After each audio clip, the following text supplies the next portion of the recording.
Everyone আসসালামু আলাইকুম। Welcome জানাচ্ছি আমার নিউ আনাদার ব্লগ সাফিয়া ব্লগসে সবাইকে স্বাগতম। আশা করি সবাই ভালো আছেন। আজকে ছোট একটি ব্লগ আপনাদের সাথে শেয়ার করছি। আশা করি আজকের এই ব্লগটি আপনাদের কাছে ভালো লাগবে। আজকে আমি সারাদিন কী করেছি থাকছে ব্লগে, ওরা দেখতে থাকুন আমার এই ছোট ব্লগটি।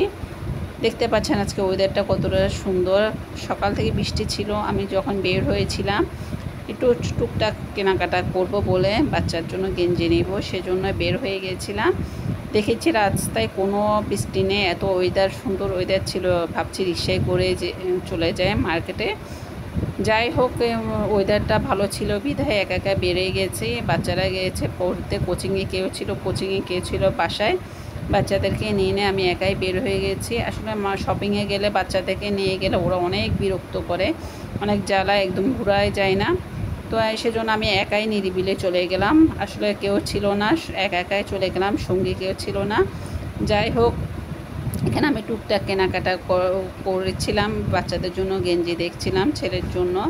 যাই হোক, কিছু কেনাকাটা করার পরে এরপরে ওদের সাথে একটু জিজ্ঞাসা করছি এটা প্রাইস কত পড়বে। আসলে এত দাম। আগে যে গেঞ্জি ছিল 50, 70, 80 টাকা বা 100 টাকা, সেই গেঞ্জি এখন 150 টাকার নিচে দিচ্ছে না। যাই হোক, এখানে বাসায় চলে আসলাম। এই ভিডিওটা ধরেছে আমার ছেলে। আসলে ও ছোটো মানুষ তো ও ধরতে পারেনি সুন্দর করে ভিডিওটা। যাই হোক, এখানে আমি আজকে দুপুরে যেহেতু রান্নাবান্না সিম্পল করেছি বলতে মাছ রান্না করেছিলাম, আর ছিল সম্ভবত ডাল ছিল, মুরগি মাংস ছিল, আর করেছিলাম মিষ্টি কুমড়া দিয়ে চিংড়ি মাছ দিয়ে ভাজি। সেটা রাত্রে হতো, কিন্তু ভাবছি একটু বিরিয়ানি খেতে ইচ্ছে করছে। ওয়েদারটা অনেক ভালো ছিল, ভাবছিলাম বাইরেতে কিনে আনবো, কিন্তু না, চিন্তা করলাম বাসায় রান্না করে ফেলে। খুবই ঝটপটভাবে, খুবই সিম্পলভাবে রান্নাটা করে নিলাম। আসলে আমি বিরিয়ানির মশলা দিতে গিয়ে হালিমের মশলাও দিয়ে দিলাম। পরে দেখছি এটার প্যাকেট ছিল না, কিন্তু আমি গ্রানটা শুনে বুঝেছি এটা হালিমের মশলা। যাই হোক, এটা কোনো ব্যাপার না, সব সময় যে পারফেক্ট হবে এমন কোনো কথা নেই। এখানে আসলে বিরিয়ানিটা আমি ঝাল ঝাল করে রান্না করেছিলাম। তো এই দেওয়ার পরে হঠাৎ করে ভাবছি এটা তো হালিমের মশলা।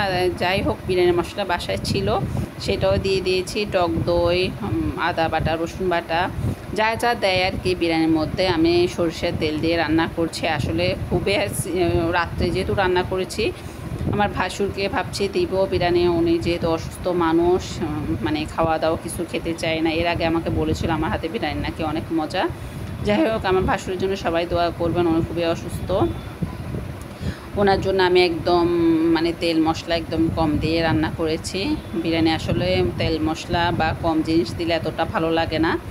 আমি একটু পরিমাণে টক দই, বাদাম বাটা, নারকেল বাটা একটু বাড়িয়ে দিয়েছি।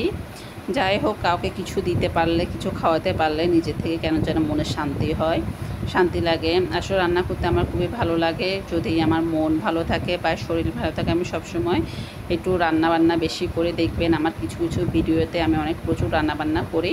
আর যখন একদম মন ভালো লাগে না, শরীর ভালো লাগে না, তখন কিন্তু আমি একদম সিম্পল রাখার চেষ্টা করে না পারতে রান্নাটা করি। যাই হোক, আমার বড় যেহেতু বাসি খাবার খেতে চাই না, কিছু সামান্য পরিমাণও রান্না করি। বললাম না, যখন মন ভালো থাকে সবগুলো একসাথে রান্না করি।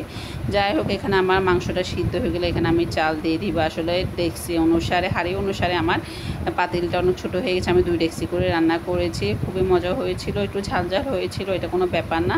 খুবই তৃপ্তি সহকারে খেলাম। সবাই ভালো থাকবেন, সুস্থ থাকবেন। আসসালামু আলাইকুম।